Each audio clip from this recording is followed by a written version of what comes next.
Hai sobat saya semuanya, saya Dr. Tirta Wijaya. Di channel ini kita akan bahas berbagai masalah seputar kesehatan. Dan pada kesempatan kali ini, karena bulan November merupakan Lung Cancer Awareness Month, kita akan membahas mengenai kanker paru. Di Indonesia, kanker paru ini menempati urutan ketiga dari jenis kanker terbanyak. Yang pertama itu adalah kanker payudara, dan yang kedua itu disusul oleh kanker leher rahim atau serviks. Jadi kanker paru ini urutan ketiga. Tapi kalau pada lelaki, jadi dipisahkan antara perempuan laki-laki ya. Kanker paru ini merupakan kanker yang paling sering terjadi pada laki-laki di Indonesia. Disusul oleh yang kedua itu adalah kanker liver. Oke. Jadi kanker paru ini merupakan termasuk kanker pembunuh yang paling sering ya di Indonesia. Nah, untuk sobat sehat yang baru pertama kali join di channel ini dan suka dengan info-info kesehatan semacam ini, bisa subscribe di channel saya dan aktifkan notification-nya supaya setiap kali saya upload video baru bisa dapat pemberitahuannya. Oke. Kita masuk ke bahasannya ya. Jadi kanker paru adalah kanker yang menyerang paru, yang asalnya dari paru. Jadi untuk kanker, penamaan kankernya itu bukan berdasarkan tempat di mana ditemukannya si kanker atau tumornya, tapi berdasarkan sel asalnya. Misalnya nih, untuk kanker paru yang sudah nyebar di let's say di liver atau di otak gitu ya. Biarpun ketemunya di otak, itu namanya tetap kanker paru. Bukan ketemunya di otak jadi tumor kanker otak, bukan. Jadi untuk semua jenis kanker itu seperti itu. Penamaannya berdasarkan sel asalnya. Biarpun udah kemana-mana ketemunya. Oke. Nah, yang namanya kanker paru bisa menyerang semua orang yang punya paru. Jadi anggapan bahwa kanker paru hanya menyerang perokok itu nggak tepat. Semua orang yang punya paru bisa terkena kanker paru. Cuma memang berbeda antara yang perokok sama yang nggak perokok. Jenis kankernya itu bisa berbeda dan mempengaruhi juga prognosisnya atau kemungkinan untuk sembuhnya serta pengobatannya tentunya ya. Nah, untuk pembahasan lebih lanjut kita lihat dulu ya jenis-jenis kanker paru. Jadi nggak segampang itu kanker paru obatnya apa, nggak. Karena kanker paru akan dibeda-bedakan lagi klasifikasinya. Dan terapinya itu harus selalu disesuaikan dengan jenisnya. Oke ya. Pembagian lung cancer berdasarkan jenis selnya adalah sebagai berikut ya. Ini saya buat bagannya aja ya. Berdasarkan jenis selnya.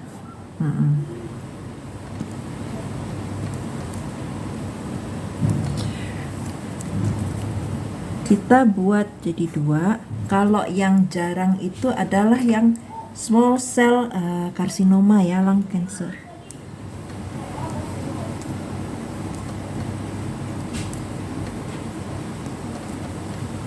Ini keterjadiannya itu sekitar 10 sampai 15%. Jadi nggak terlalu sering ya.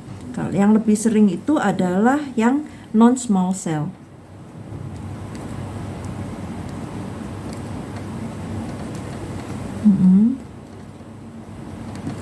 Ini keterjadiannya tentu sisanya ya 85% sampai 90%. Terus ini kita bagi-bagi lagi nih. Yang non small cell ini ada yang large cell.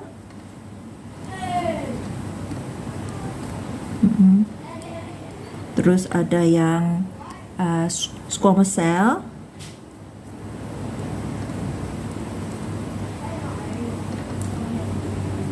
Terus ada yang adenokarsinoma.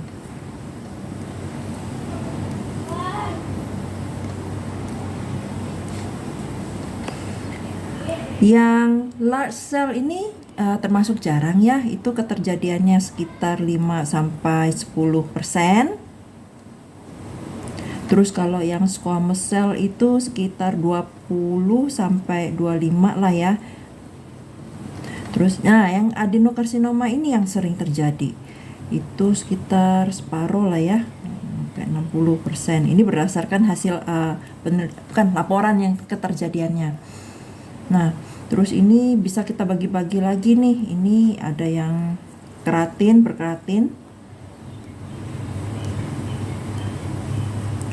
Terus ada yang tidak berkeratin. Terus ada yang basaloid gitu ya. Terus kalau ini kan berdasarkan jenis selnya nih, bisa juga klasifikasinya itu berdasarkan sistem TNM. TNM. Berarti tumornya, nodulnya sama metastasisnya. Ini kita bagi jadi kok. Terus stage 0 atau in situ, stage 1, stage sampai 4 ya.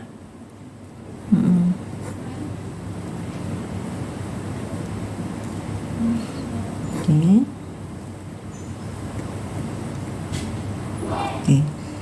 Terus berdasarkan biomarkernya.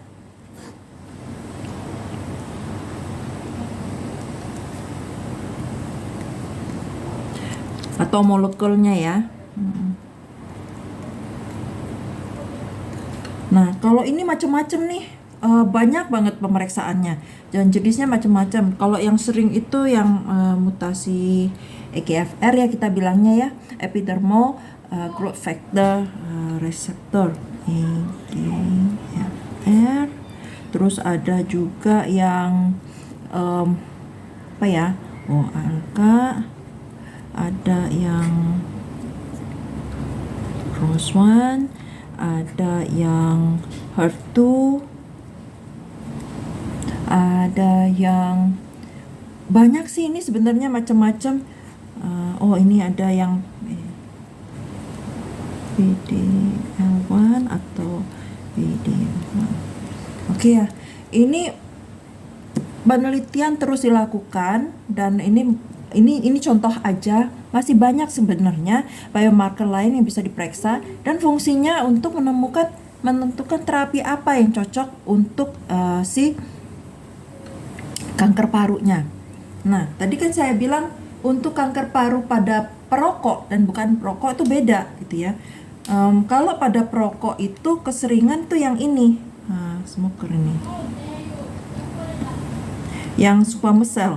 Sedangkan pada bukan perokok keseringan itu yang ini.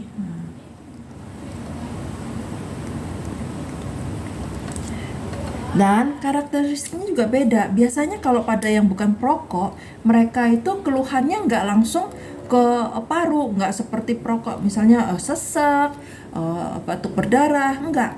Kalau pada yang non perokok itu keseringan awal-awalnya itu gejalanya nggak nyangkut seperti lemah, cepet capek, cepet sesek, terus nyeri dada, nyeri punggung, kayak semacam itu ya.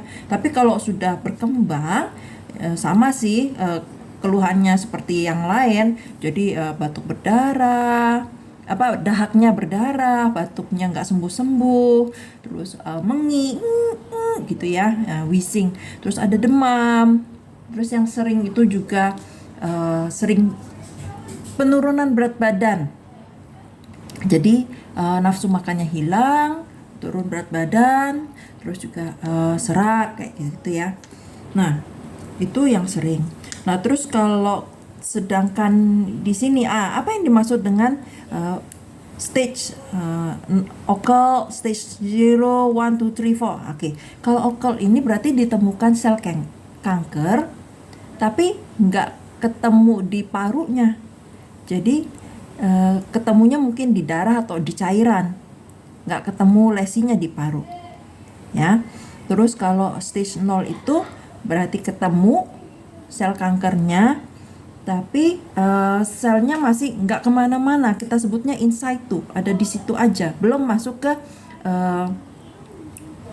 yang terkena. Misalnya kalau misalnya di adenokarsinoma atau squamous cell, jadi belum masuk ke jaringan parunya, jadi masih di lapisannya aja, di kulitnya aja gitu ya. Itu isa itu. Kalau udah stage 1 itu berarti sel kankernya sudah ditemukan di jaringan parunya sendiri. Jadi udah nggak di lapisannya aja, masuk di sel parunya ya, sel jaringan parunya. Nah, kalau yang stage 2 ini berarti sudah keluar dia. Sudah keluar dari parunya, dia sudah masuk ke kelenjar getah bening yang di sekitar paru, ya, dekat-dekat lesinya. Nah, kalau stage 3 dia udah menyebar ke organ-organ yang dekat. Misalnya kalau paru itu kan dekat sama esofagus, dekat sama jantung, kayak gitu ya. Jadi udah menyebar ke organ yang di sekitarnya atau ke kelenjar getah bening dari organ yang di sekitarnya. Nah, sedangkan stage 4 itu berarti dia sudah terjadi metastasis, sudah terjadi penyebaran jauh.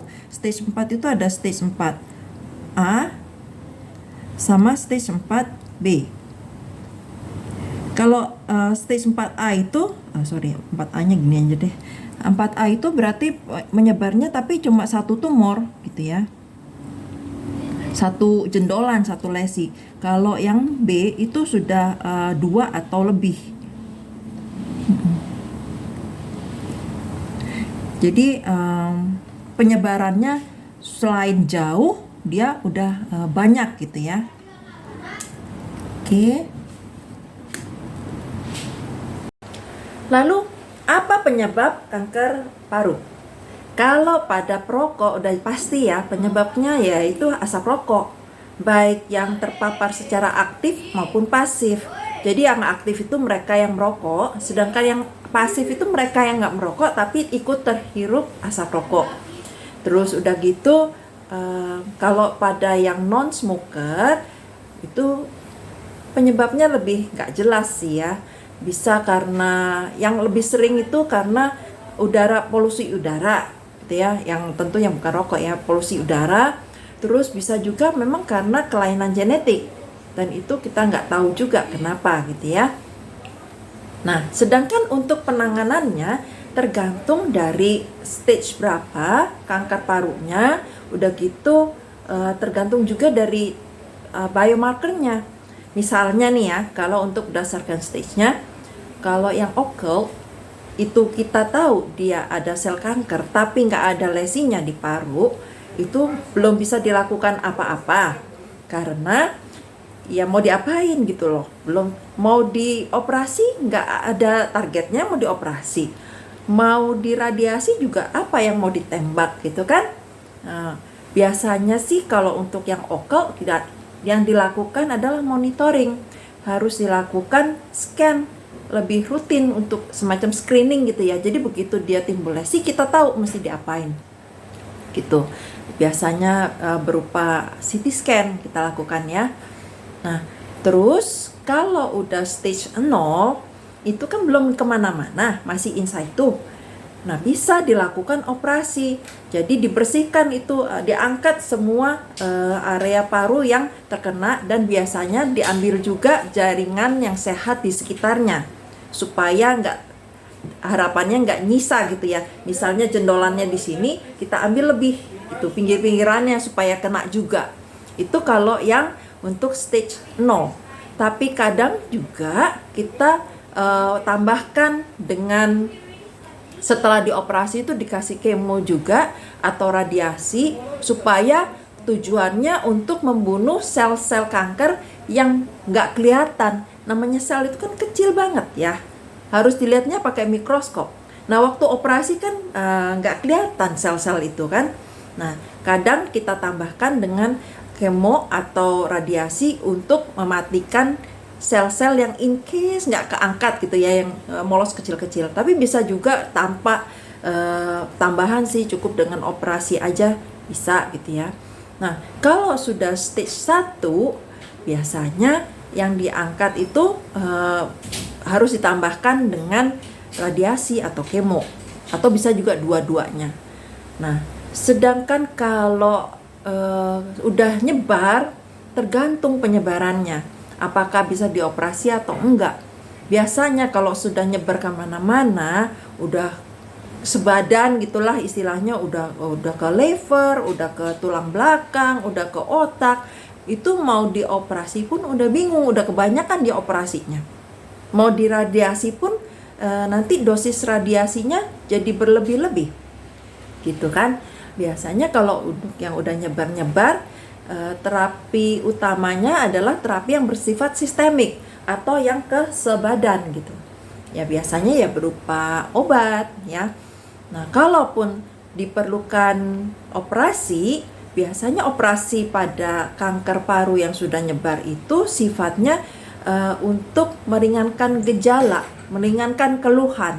Misalnya kalau ada tumornya yang bejendolnya itu menekan di saraf gitu ya, bikin nyeri di tulang belakang, atau kalau di otak itu bikin gangguan, itu jadi dioperasi bukan untuk mengangkat seluruh tumornya seperti pada yang in situ ya, tapi lebih untuk supaya nggak menimbulkan gejala. Misalnya kalau yang di saraf gitu ya, supaya sarafnya nggak ketekan, supaya nggak nyeri, supaya misalnya yang tadinya nggak bisa jalan kayak gitu. Jadi bisa dilakukan operasi juga, tapi tujuannya udah beda ya. Kalau yang sudah menyebarnya sudah ekstensif macam-macam dan dengan obat sudah susah gitu ya, itu mungkin juga dilakukan terapi yang bersifat paliatif. Paliatif itu artinya terapinya udah tujuannya bukan penyembuhan, tapi lebih untuk meningkatkan kualitas hidup dari si pasien, supaya pasien nggak hidup dalam nyeri, supaya pasien nggak hidup dalam sesak gitu ya. Jadi tujuannya udah beda gitu ya. Nah, sekarang bagaimana cara untuk mencegah terjadinya kanker paru? Yang untuk kanker paru karena merokok udah jelas ya, pencegahannya ya jangan merokok. Kalau ada orang di rumah yang merokok, suruh berhenti, nggak ada untungnya kok merokok gitu ya. Kalau nggak bisa dihindarin si perokok, misalnya nih yang merokok orang yang disegani di rumah gitu ya, kita minta baik-baik untuk berhenti nggak bisa gitu ya, dan orangnya itu cuek, terserah lu mau kena kanker apa kagak gitu, kitanya yang menghindar. Jadi hindarilah asap rokok, baik secara aktif maupun pasif. Udah gitu jangan, yang dihindari juga adalah polusi udara. Jadi kalau misalnya kita terpaksa beraktivitas di area yang polusi udaranya tinggi, gunakanlah alat pengaman. Yang paling gampang itu ya pakai masker gitu ya. Pilih maskernya yang bagus, jangan yang asal nutup aja. Jadi pilih masker yang bisa memfiltrasi supaya kita tetap bisa bernafas tapi nggak menghirup zat-zat yang menimbulkan kanker gitu ya. Terus udah gitu ya, yang paling bisa adalah kita melakukan screening. Artinya kita meskipun kita nggak ada keluhan, kita melakukan pemeriksaan kesehatan. Itu fungsinya supaya kalau ada kanker, kita bisa melakukan deteksi dini. Dengan deteksi sedini mungkin, itu kita bisa melakukan penata laksanaan yang lebih dini. Kalau misalnya ketemunya waktu oke, kan kita bisa melakukan pemeriksaan yang lebih intensif, screening yang lebih intensif. Kalau misalnya ketemunya pas di stage 0, kita bisa awal-awal lakukan operasi. Operasi yang dilakukan di stage 0 sama yang dilakukan di stage 1, itu kemungkinan untuk sembuhnya, kemungkinan untuk bersihnya tentu lebih baik yang di stage 0. Begitu seterusnya. Jadi screening ini sangat penting ya, dan screening ini adalah dilakukan waktu kita belum sakit, dilakukan waktu kita belum ada keluhan. Memang, jadi kita mesti merubah paradigma. Bukan berobat waktu lagi sakit aja, tapi memeriksakan diri waktu kita belum sakit. Itulah perlunya dilakukan pemeriksaan kesehatan. Jadi yang namanya MCU, medical check up, itu bukan cuma pas ngelamar kerja aja ya, bukan pas mau lagi ngajukan asuransi aja, tapi dilakukan pada saat kita terpapar gitu ya. Kalaupun nggak terpapar, kalau misalnya ada kelainan-kelainan yang misalnya karena keturunan gitu ya, apalagi kalau kita ada riwayat keluarga, itu juga perlu dilakukan pemeriksaan kesehatan. Nah, ini adalah sedikit yang saya bisa sharingkan mengenai kanker paru. Semoga apa yang saya bagikan bermanfaat. Salam sehat selalu.